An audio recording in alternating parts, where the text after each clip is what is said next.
people are a group of singers and dancers living on the southwest border of China. Among various kinds of dancing, the elephant foot drum dance is the most popular and distinctive form of dancing.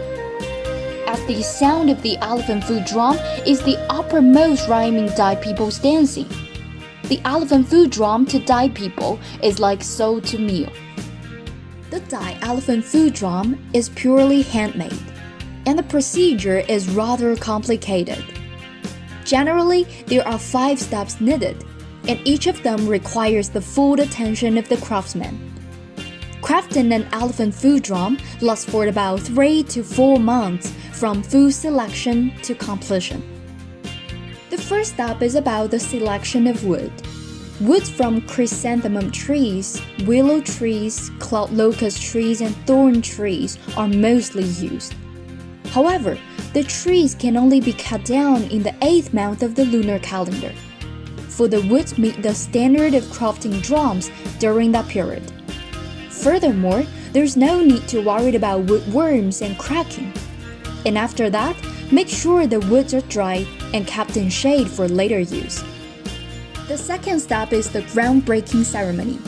Before crafting the elephant foot drum, the well-respected old men in the village will preside over the series of sacrificial rituals, including worshipping the long trees, the ancient trees seen by Dai people as the symbols of ghosts, the center of the village, and the Buddha.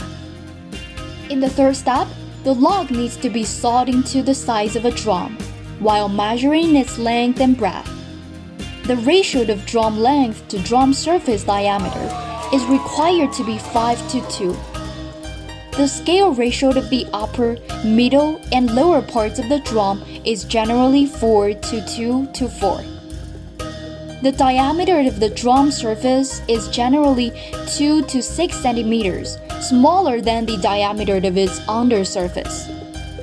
The fourth step is the real starter of crafting.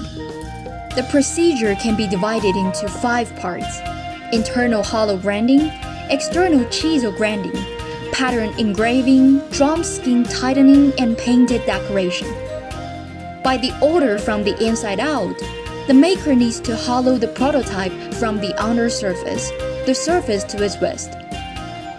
The hollowing of the drum surface and its undersurface requires moderate thickness, while the thickness of the edge of the surface should not exceed 1/3 of the underside, and the proportions should be coordinated.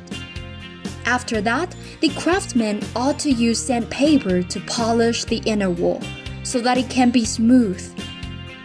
Next, the maker is to deal with the external chiseling and polishing. After chiseling the outside of the drum body, according to the required size and shape, the man will use a pusher to push the outer wall until it is flat.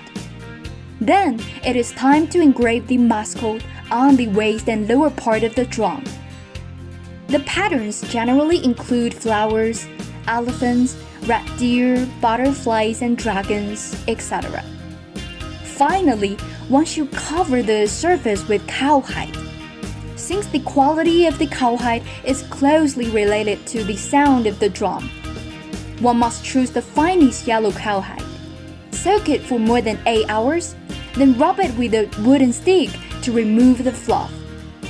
After drying the cowhide until it is formed, tie it to the finished drum. In the end, the drum should be painted with all kinds of colors and patterns with a layer of cyan paint. The last step is the completion ceremony. Though the drum is made, it cannot be put into use if it's not worshipped in front of the pagoda and in the Buddhist temple. The drum can be available for the drummer when the ritual is over. The elephant foot drum is the soul of the elephant foot drum dance. Only in the rhyme of the drum can the dance of the Dai folk be vivid and vigorous. It is believed that this precious cultural heritage will be passed on from generation to generation.